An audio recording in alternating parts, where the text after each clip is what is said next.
My name is Mars, and welcome to my Six Sad Library.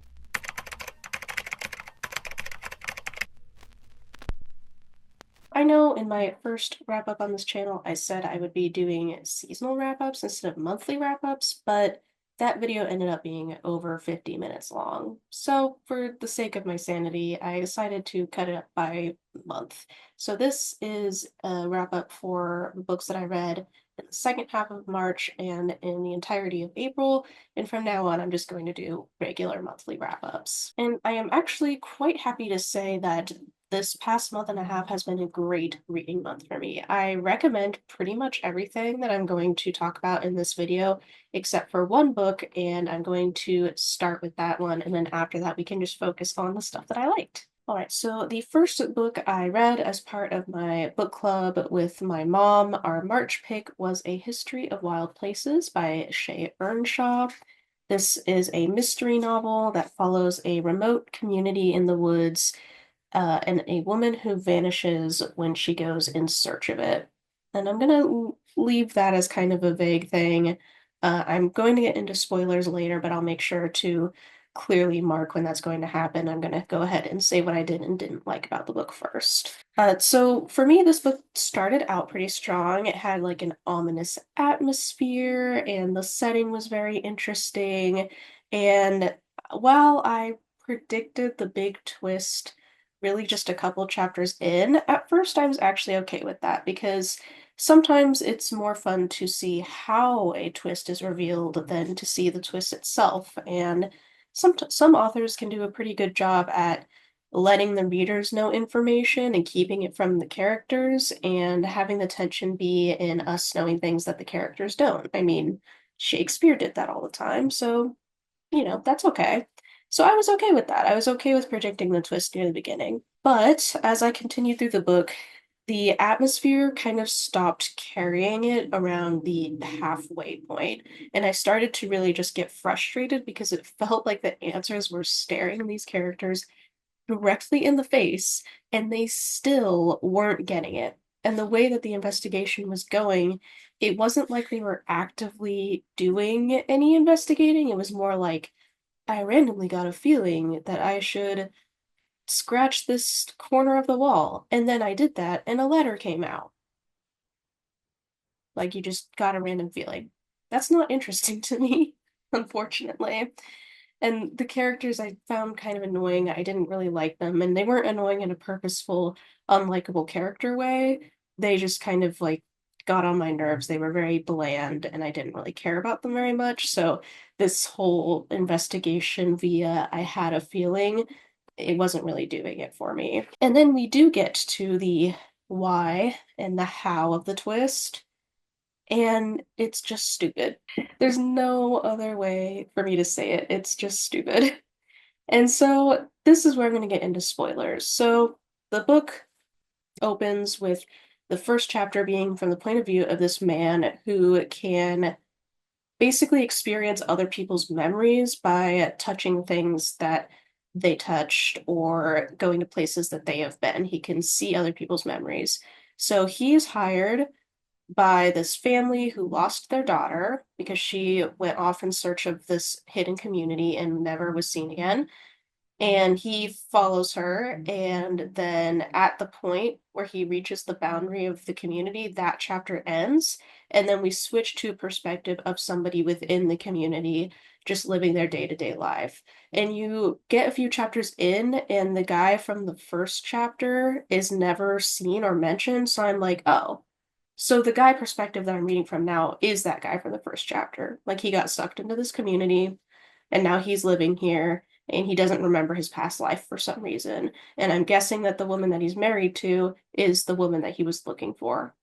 So I got that within a few chapters. I'm not sure if that was intended to be a shocking twist later on, or if it was a wink wink nudge nudge with the reader, but I just kind of figured that that was the case because of the structure of the book. And so I was like, okay, well, that's kind of weird. I mean, they don't remember their past lives. I wonder how that happened. And the guy in the first chapter had a supernatural power, so maybe there's some kind of supernatural shenanigans going on.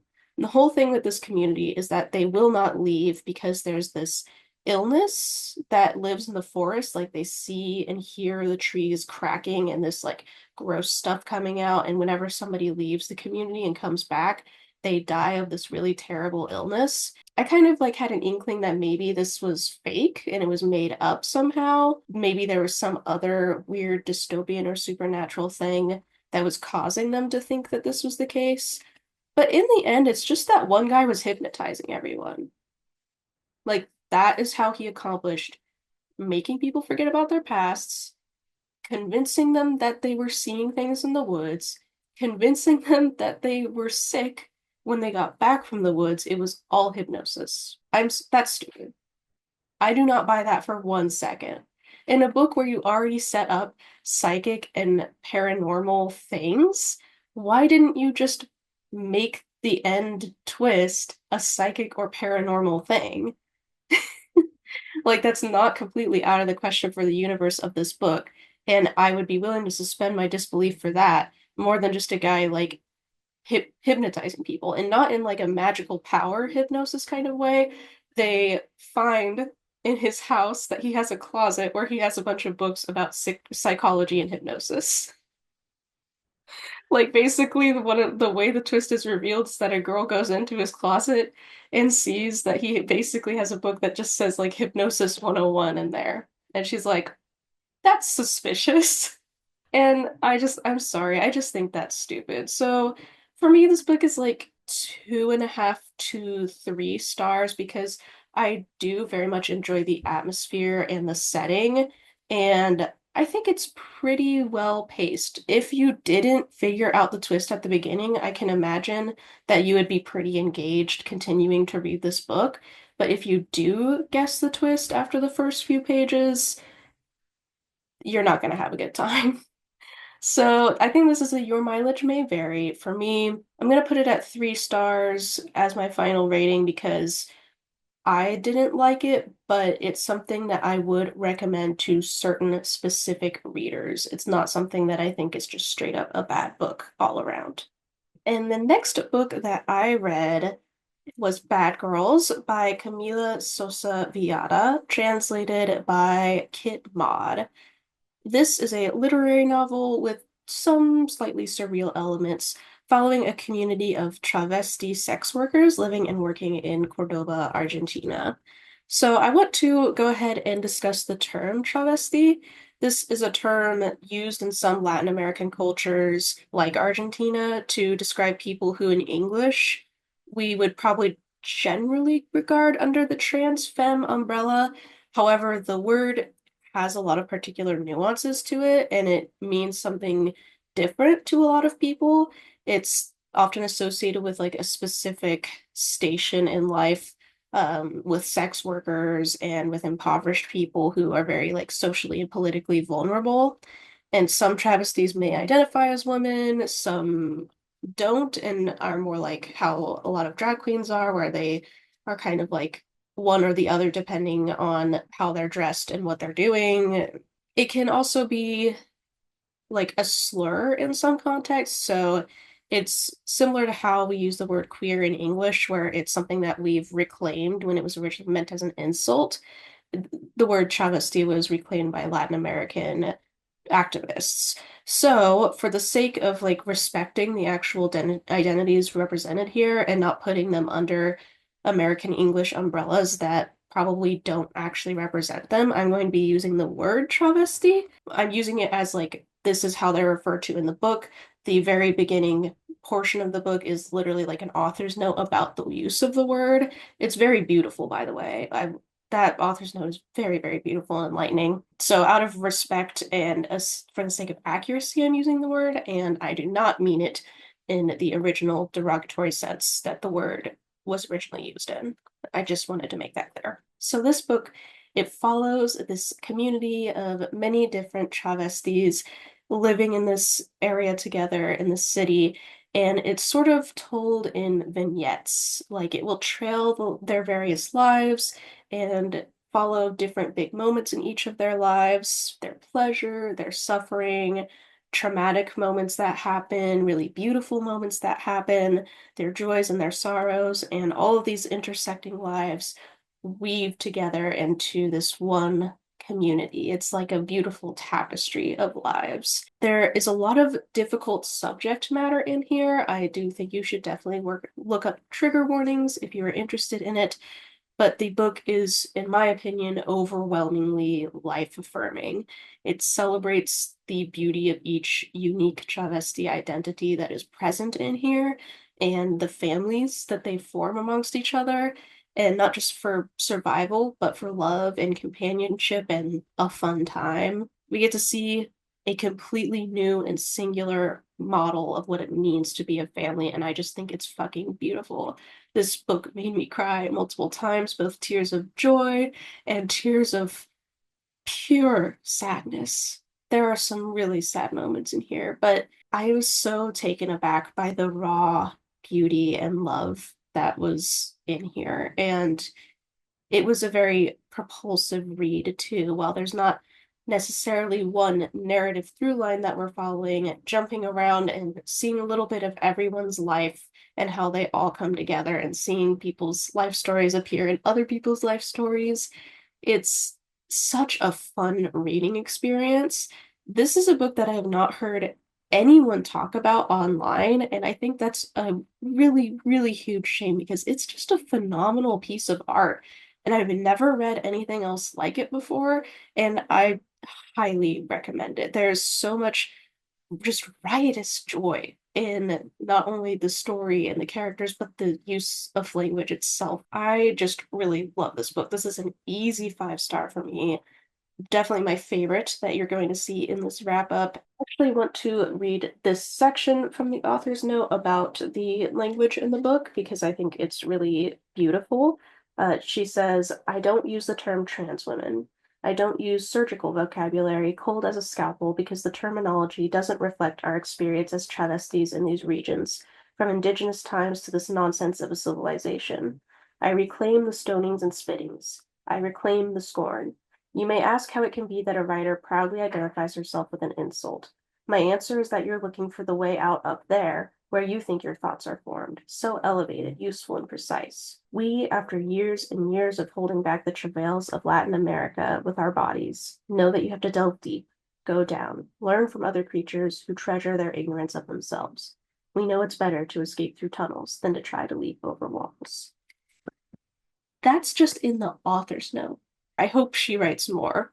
She may have, and I just don't know about it because it hasn't been translated yet, but yeah, I hope she writes more. The next one is one that I buddy read with a friend. We were continuing to read through the International Booker Prize long list, and we decided to read Hunchback by Saou Ichikawa, translated from Japanese by Polly Barton. This is a literary novella following a physically disabled woman who pursues her sexual fantasies through a vibrant digital life as a sex blogger and writer and controversial tweeter, and seeks to find a way to bring those fantasies into her real life. So, the main character of this book, as well as the author herself, has congenital myopathy, I believe it is, which comes with a lot of pain in her body, and she uses a wheelchair and a respirator in her daily life. And one of the things that really stuck out to me about this book is that because the author actually shares this condition, you get a way more detailed sense of what it's like to use these devices, like the ins and outs of using a respirator, cleaning it out, making sure it's working correctly, the various aches and pains that she gets around her body from sitting in certain positions that an able-bodied person simply isn't going to think about. Not only was that described really well in a way that was able to put me in this character's body, but the character, I forget the narrator's name, but I absolutely loved the narrator. Her voice was just so fun to read from. She is justifiably bitter about a lot of things, like how disabled people are treated and how they are excluded from a lot of aspects of life, and just the fact that she has to be in pain all the time because that fucking sucks. And I think there's this very unfair expectation that disabled people shouldn't complain about their disability and about the pains that they face because it's like inconvenient or tiring to other people, but fuck that. Like, if you're in pain all the time, you should be able to fucking complain about it, in my opinion. And so the narrator does not shy away from that, and I thought that that was awesome. And she's also very funny. She's got a great sense of humor. She likes to go on Twitter and just like release these tweets that she knows are going to be controversial and offensive, and she does it just for fun to be a troll. And there's a character that she meets, and she comes to the realization of the kind of person she is, and in her inner monologue, she goes like, "God damn it, is he an incel?" And I just thought that her voice was really funny, and I really enjoyed reading from her. The problem is that it is a super, super short book that packs like a million different ideas into it. And with my favorite part of it being reading from the narrator's voice and enjoying spending time with her because she was thoughtful and funny and honest, it was kind of a shame to me to have that cut short without really getting to spend more time with her. And the ending of the book, I won't spoil it, but it happens in such a way where you're kind of torn away from her perspective in the very ending, so you ultimately don't get to finish the book with her. I saw what Ichikawa was doing, and I think that it's very clever and interesting, but have to admit that I felt sad that I didn't get to end the book with this character that was the reason that I was enjoying it so much. And I really just feel like this book needed more time. Some books are meant to be novellas. I think that this could have been 200, 300, even 400 pages. And it just like needed a lot more time to let these various ideas percolate and to let the reader spend more time with this really enjoyable character. For me, it was very interesting. I had a great time reading it. I don't know if it's something that I'm going to think about a lot in the future. So for me, it's like a 3.5 star read, but I do recommend checking it out. I think that this is a very good choice for the Booker Prize long list. And I think that if it sounds interesting to you, you should definitely read it. I used to wear this bandana a lot while I was working in a bookstore, and some customers, it was always old men, would like laugh and call me a pirate. I'm not intentionally trying to look like a pirate, so please don't call me a pirate in the comments. Thank you.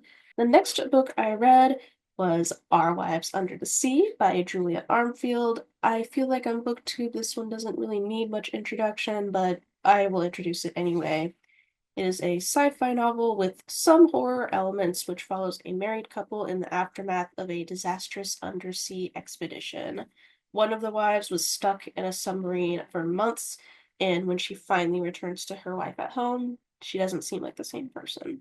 I read this book as part of an ongoing project that I'm doing this year.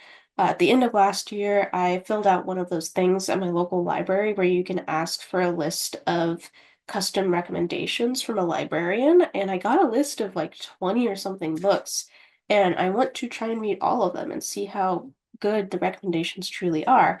And this was one of them. So, of course, I borrowed it from the library. How couldn't I? I had also had it recommended by numerous friends as well, so I was very, very excited to read this. It seemed like something that was going to be right up my alley. It was so hyped up for me by so many people.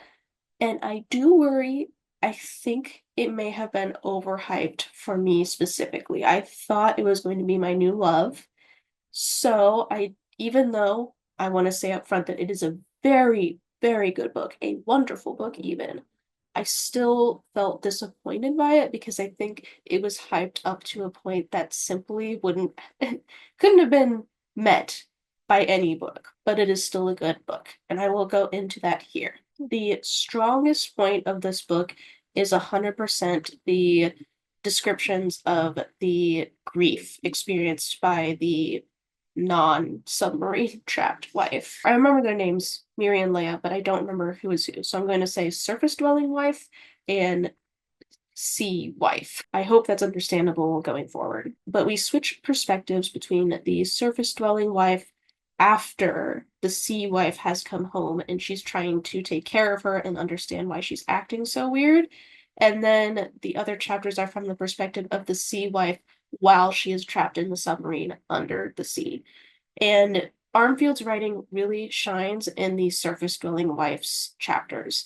The way that she conveys the grief and loss that she experiences not like she has her partner back, but she's not the same person. And I think that's something that's very real that we don't talk about super often is that sometimes very traumatic events change people in a way where they may come back to us seeming like they're not necessarily the same person. And there is a very particular kind of grief with that and a difficulty to that that I don't think a lot of people get support for because it's seen as like, well, they survived, so you should just be happy. It should just be easy. You just reunite and everything's great. But it doesn't always go that way, and it can be very hard. And that there was a lot of emotional intelligence exhibited in these chapters. It did get me to cry in the end. I will admit this last month was the month of books making me cry, and you will see I will get into another one later that further contributes to that. But yes, this book did make me cry at the end, and if you've read it, you understand exactly the scene I'm talking about. However, I think that the chapters from the sea wife's perspective while she's trapped in the submarine, I felt like I could just tell that Armfield simply wasn't as confident in writing those chapters. They overall tend to be shorter than the other chapters, and I just felt like I wanted more immersion, pun not intended. I wanted more immersion in the feelings of claustrophobia and uncanniness and just offness that would happen from being stuck in a submarine on the ocean floor. That should be very terrifying and like anxiety inducing to me as a reader, but I never really felt like I was there in the submarine with them. And for me, feeling like I'm there, feeling immersed. I keep using that word. I'm so sorry. I don't mean to be making submarine puns, but feeling immersed is super important to me, especially in a book that is generally regarded as a horror book. And the horror comes from being trapped at the bottom of the ocean in a submarine, theoretically, but I just didn't feel it. And we don't really get the weirder bits of that until the very, very end. And then we hardly get to spend any time with it once those weirder bits are fully revealed. So it kind of feels like I was cheated out of the part of the book that I was most excited for. I feel so bad because I feel super lame being the person that's like, I wish this was more about deep sea scary things than about human grief and stuff. I feel like a total bro saying that. But actually, okay, I have a little bit of a rant. And bear in mind, this is a 4-star book. I think it is great. I think it's a really, really wonderful book, and I recommend it. But I'm about to go into a rant that was inspired by reading this book, but I don't mean it to be an indictment on the book itself. It's just something that I was thinking about because of the book and the way people online talk about it and things like that. I feel like whenever a horror novel deals more with like a slow burn exploration of characters' grief. Actually, this can go for movies too. Anytime a piece of horror media decides to be more like literary and elevated and be a slow burn exploration of grief and sadness and loneliness and trauma and things like that, people act like it's this revolutionary, never been done before thing. They're like, this is so amazing, the way it explores grief, da da da da da. And they're like, oh, it's not like one of those like out there horror books. It's a bit more subdued, it's more subtle. And I'm gonna say people talk this way about Mike Flanagan's TV shows too. Don't even get me started. I actually really hate Mike Flanagan's work. I hate his Haunting of Hill House adaptation. I've tried to watch it multiple times. I can't get through it. I hate it. It's boring. Yeah, I said it. Because I'm going to be real with you. Horror, all horror from the beginning of the genre has always been about those deep human emotions. It has always been about grief because it has always been about fear of the unknown. What is the most unknown thing? What happens after we die? When are the times that we have to confront that the most? When we're grieving our loved ones. Horror has always been about grief. It has always been about trauma. It has always been about negative human emotions, even when it's like monsters and people getting killed and scary and spooky stuff happening and people like running into Cthulhu. It's always been that.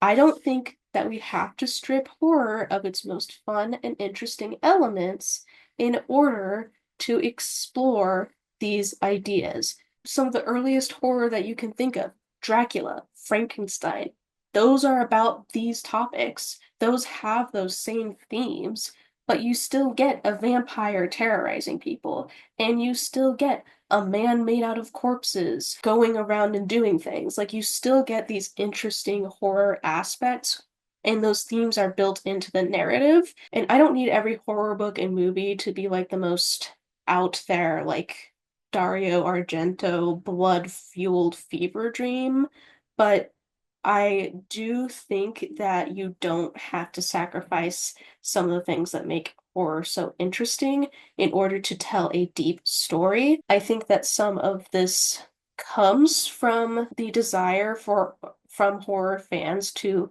be respected and regarded as legitimate by more elitist institutions and people who look down on the genre. Like, if we can make this genre more like just a regular drama or literary novel, then maybe it'll be respected more. And so when there is something that is in the middle like that, it gets a lot more praise for being deep. But is it really that much more deep than a regular horror novel?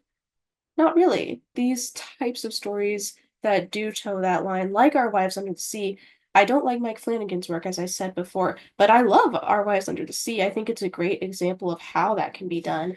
But I do want to say that I don't think it's special for it, and I think that maybe we should consider the entire idea of what literary horror is and why we don't see the depth that exists in straight up pure horror. I hate those words, but they're the language I'm left with right now because this was an impromptu rant and I didn't think about it ahead of time. But yes, that's my thought on that. I'm very curious to know what other people think. The next book that I read is Oh Pray My Wings Are Gonna Fit Me Well by Maya Angelou. This is a collection of her poetry.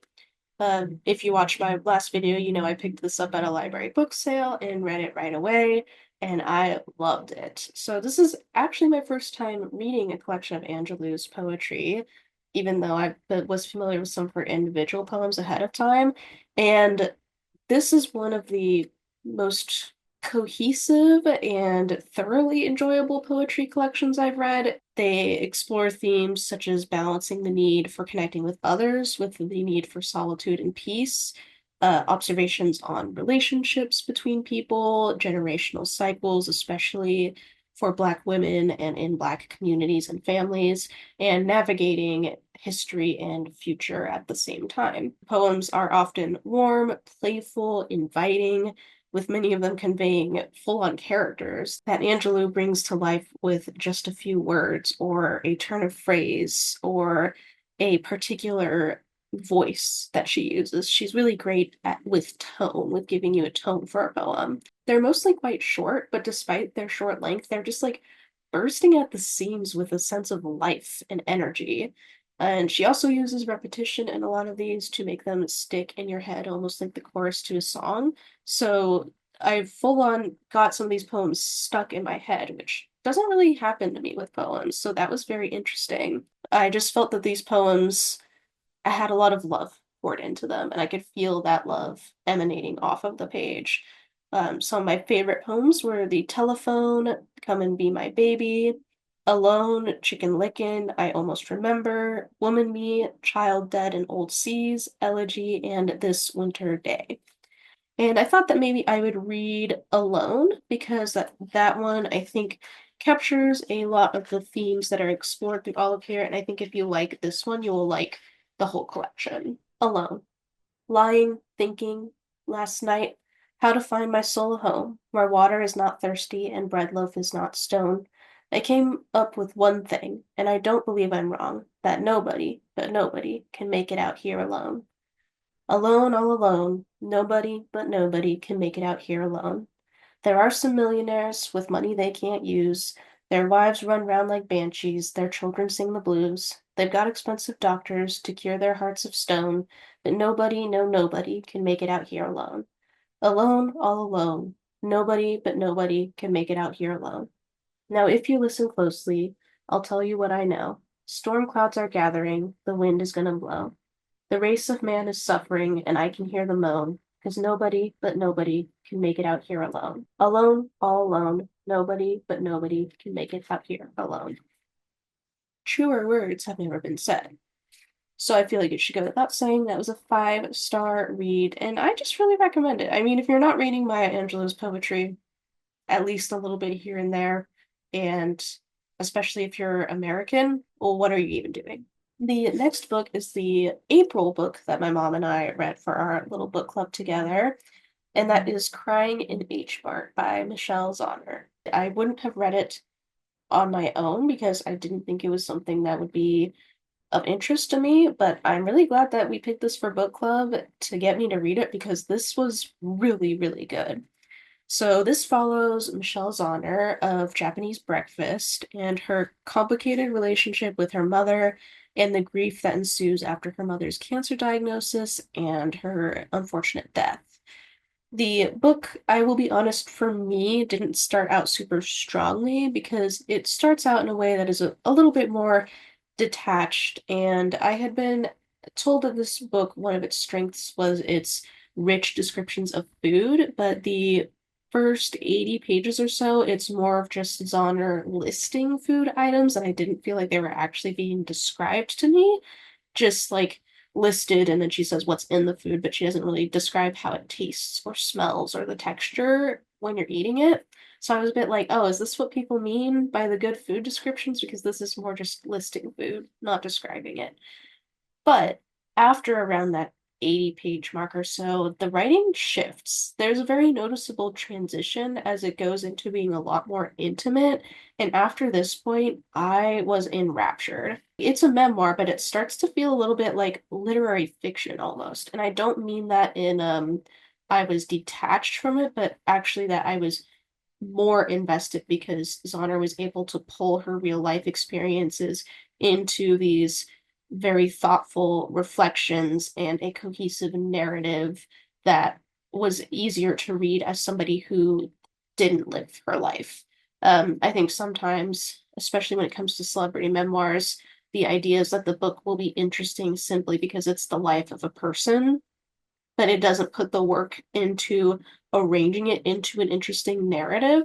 And maybe that works for some people, but unfortunately, and this might sound cold, I don't think a book is interesting just because it really happened. Like, I don't think a person's life is interesting just because it's a real person's life. That might sound bad. I really don't mean that in a mean way. Like I do care about like what's going on in my friends' lives, and if I hear something sad happen to somebody I don't know, I'll feel sad for them, but I'm not necessarily invested or interested. So I really love that this memoir actually puts in the effort, and you can tell that a lot of care was put in to make it into a work of writing that is interesting to read regardless of your investment in the person. And it really speaks to grief in ways that are singular and authentic. So Zahner captures her emotional highs and lows with a level of specificity that brings readers ever closer to her life experience. She puts in that effort and care to really describe what she went through, and you feel like you're in it with her. It's so impressive. And as the book continues, you also get those strong descriptive capabilities that people talk about with the food descriptions. They are mouth-watering. Once you actually get into her talking about how they taste and the feelings that they evoke in her, oh my gosh, it's so good. This book, if I were to choose one word or term to describe it, I would describe it as emotionally mature. There is so much raw honesty, as Zauner talks about times when she maybe wasn't being her best self, wasn't being the perfect daughter, wasn't being the most understanding. She also is able to acknowledge flaws in the people that she loves that she's talking about, and she doesn't try to gloss over it. And that just makes her feel all the more relatable because we're all flawed human beings. I have to admit that I'm pretty young. If I were to write a memoir, I mean, I don't have really anything interesting to say, but if I were to try to write a memoir, it would be really hard for me to overcome the urge to make myself seem better than I am. and portray myself in a way to where I'm always the hero, or not the hero, but the right person in every story. And I think that's really hard to overcome. I don't think every memoirist is able to do it. It's the mark of a good memoirist when you are able to do it. And normally that is something that I mostly see with writers, like their career is writing and then they decide to write a book about their life. I don't see it a lot with celebrities and musicians, but Zauner really, like, she shows herself as a literary memoirist, and it was surprising and impressive. I liked it. But then once again at the ending, it like the beginning, it feels like it weakens a little bit because it starts to get a little bit repetitive and drawn out in the very last few chapters. But overall, I think this is a phenomenal book. 4.25 stars, and it made me cry twice. There were two distinct occasions where I just lost my shit. Indeed. So that is the third and final book that made me cry this last month. I don't know if it's the choice of books or just my mood lately, but it was a lot of crying in a good and cathartic way that is a testament to writers' skills, not in a way like I'm doing mentally bad or anything. Just thought I should make that clear because I want credit where it's due. I want the credit where it's due. This is because these writers are good at what they do. The next book that I read was The Lottery and Other Stories by Shirley Jackson.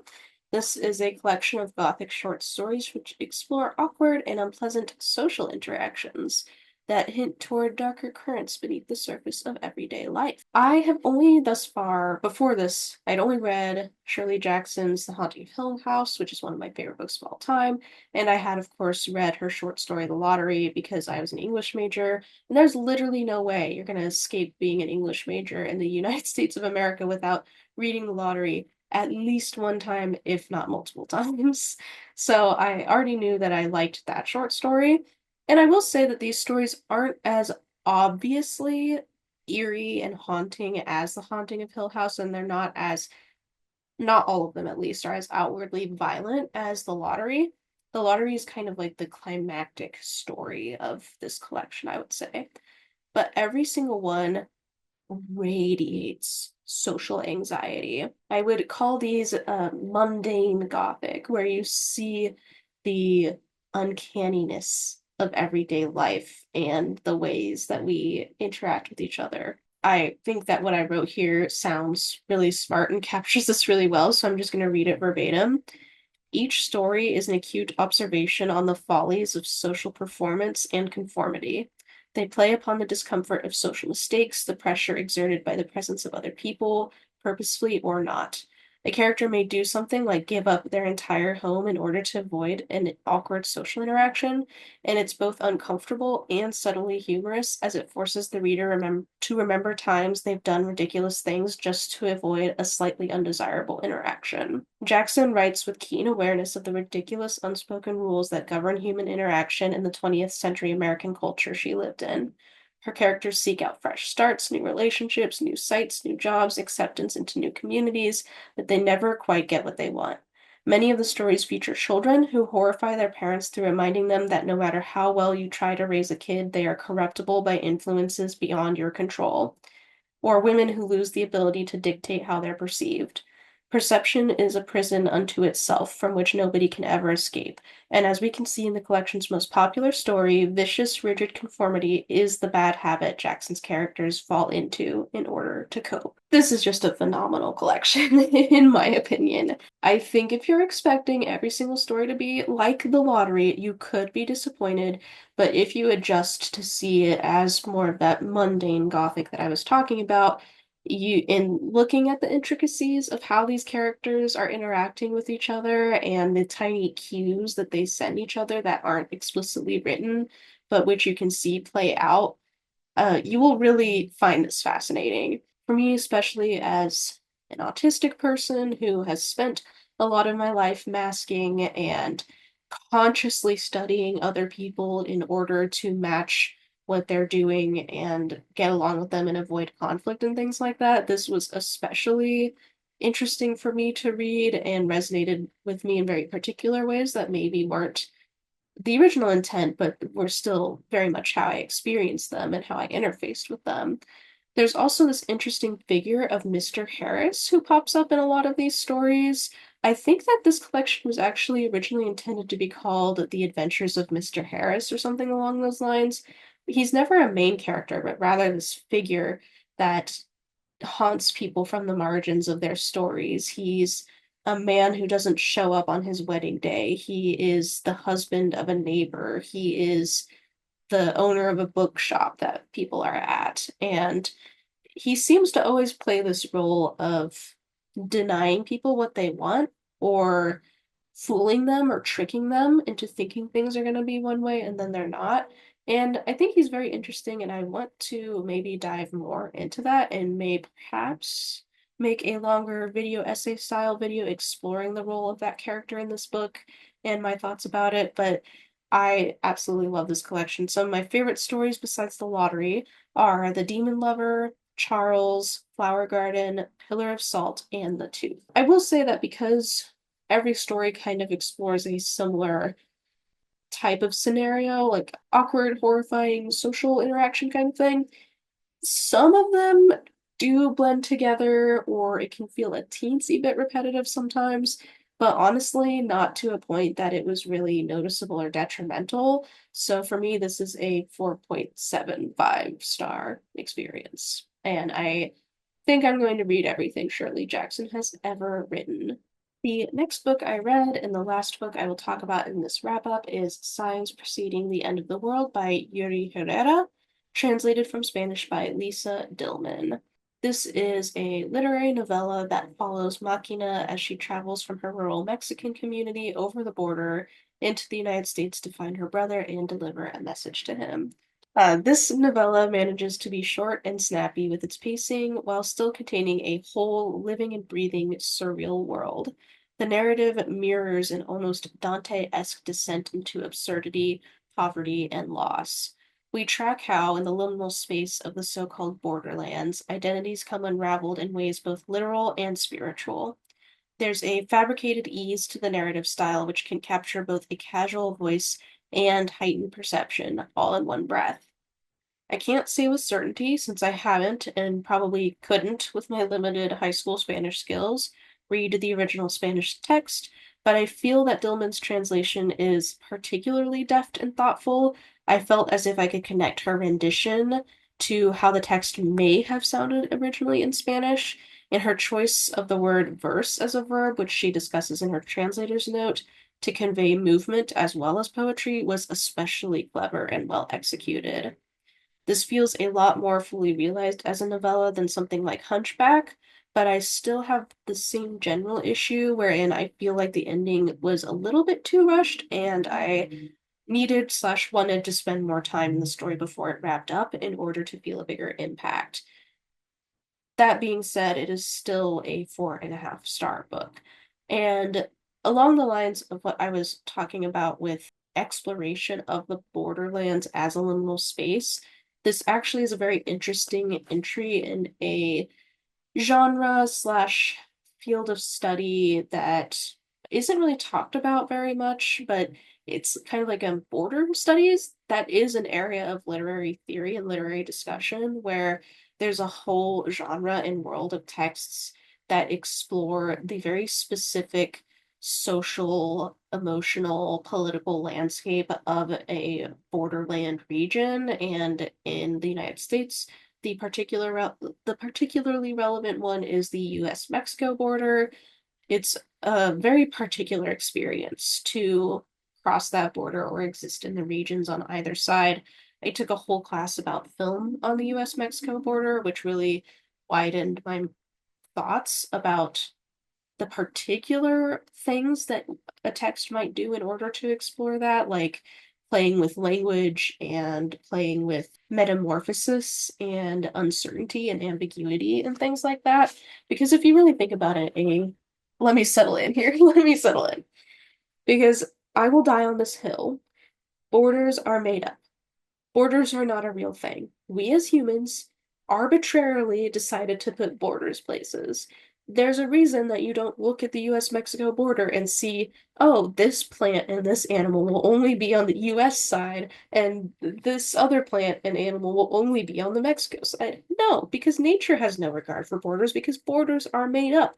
And it's ridiculous that we think that people can't just like cross them.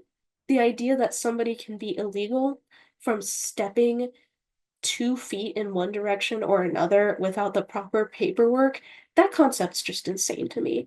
And I think that in fiction, it should be treated as the absurd thing that it is. And this book does a phenomenal, phenomenal job of that. It portrays it as this, like I said, like a Dante's Inferno kind of situation. It's like an underworld. I mean, that's why science preceding the end of the world. It feels like this dystopian place because it's a place where all of the dystopian absurdities that we talk about in literature are already a reality, if that makes sense. I don't know if everything I was just saying made complete sense, but the point is that not only is the book very good, I think it is a very particularly interesting entry into a canon of texts that are talking about that particular topic and making that particular point of the inherently absurd and dystopian nature of borders. And I find that really interesting, and I think that's something that we should read, write, and talk about more often. But yeah, that was the last book that I read in April. I'm currently reading The Country Life by Rachel Cusk, and I also plan on reading Lesser Known Monsters of the 21st Century by Kim Fu. Let me know if you've read any of these, what you thought about them, what you read last month, what you loved, what you hated, what you're reading right now or planning to read throughout May. And thank you for stopping by my Zigzag library. It was really nice to hang out, and I hope to see you again.